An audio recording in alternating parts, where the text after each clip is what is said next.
Hi everyone, my name is Shari and I'm a member of the Children's University team.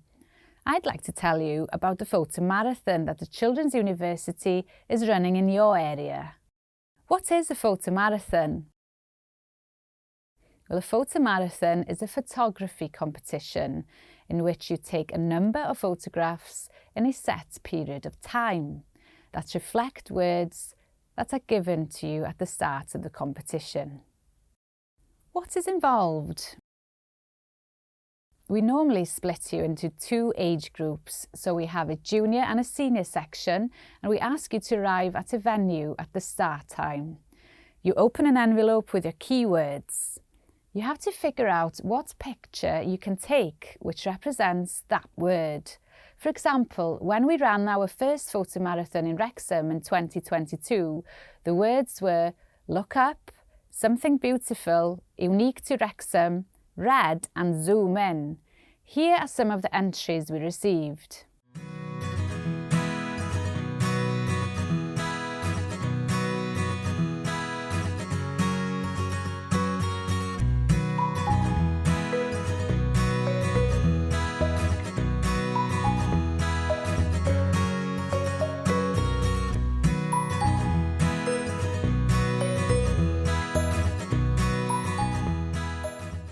What do I need to take part?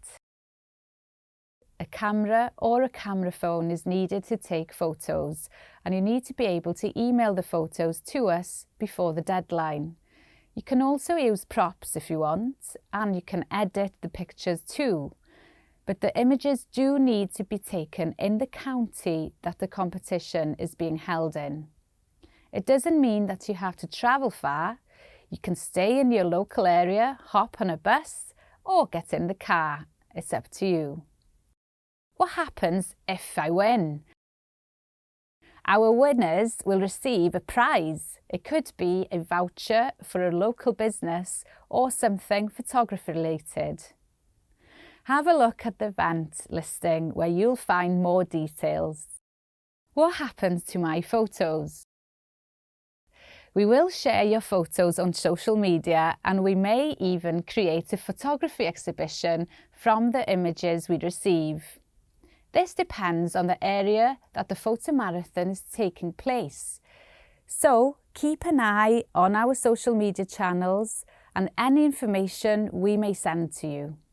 If you have any questions, you can always get in touch with your local Children's University team.